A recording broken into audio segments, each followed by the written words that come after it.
வாங்க இன்றைக்கி வெஜிடபிள் குருமா எப்படி பண்ணுறதுன்னு நம்ம பார்க்கலாம். குக்கர்லேயே பண்ணிடலாங்க. 15 நிமிஷத்தில் வேலை முடியும். ஆயில் விட்டாச்சுங்க குக்கரில். பட்டை கிராம்பு சேர்த்துருக்குறேன், 1/4 ஸ்பூன் சோம்பு சேர்த்துருக்குறேன், ஒரு கொத்து கருவேப்பிலை சேர்த்துருக்குறேன், பொடியாக நறுக்குன பெரிய வெங்காயம் அதில் சேர்த்தாச்சு. சேர்த்துட்டு நல்லா வதங்கட்டுங்க. 2 பச்சை மிளகா கட் பண்ணி போட்டாச்சு.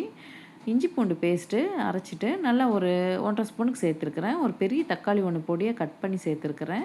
நல்லா வதங்கட்டும். வதங்கினதுக்கப்புறம் 2 கேரட் கட் பண்ணி போட்டாச்சு. 4 பீன்ஸ் போட்டிருக்கிறேன். ஒரு பெரிய உருளைக்கிழங்கு ஒன்று தோல் சீவிட்டு அதையும் பொடியாக கட் பண்ணி இதில் சேர்த்துருக்குறேன். காலிஃப்ளவர் வந்து கொஞ்சம் நல்லா சுடு தண்ணியில் கொதிக்க வச்சு வடித்து எடுத்துருக்குறேங்க. அதையும் இதில் சேர்த்தாச்சுங்க. சேர்த்ததுக்கப்புறம் 1/4 ஸ்பூன் மஞ்சத்தூள், 1 ஸ்பூன் தனி மிளகாய் தூள் சேர்த்துக்கலாம். தேவையான அளவு சால்ட்டும் சேர்த்துக்கலாங்க.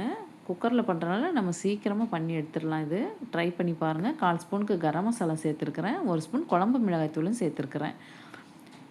பட்டாணி நான் போடுறதுக்கு மறந்துட்டேங்க, அதனால் இப்போ போட்டிருக்கிறேன், பார்த்துக்குங்க. கடைசியில் போட்டிருக்கிறேன்.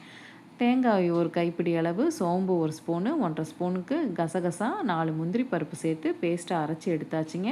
அரைச்ச விழுத வெஜிடபிள்ஸில் சேர்த்துக்கலாம்.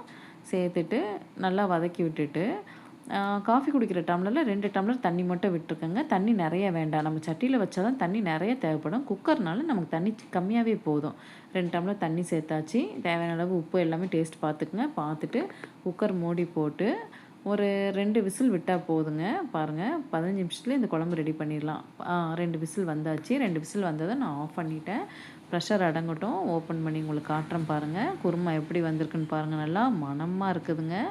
கொத்தமல்லி தழை தூவி இறக்கிடலாம். இந்த குருமா வந்து சாதத்துக்கு, இட்லி, சப்பாத்தி எல்லாத்துக்குமே நல்லாயிருக்குங்க. செஞ்சு பார்த்து ட்ரை பண்ணிவிட்டு எனக்கு சொல்லுங்கள் எப்படி இருக்குன்னு.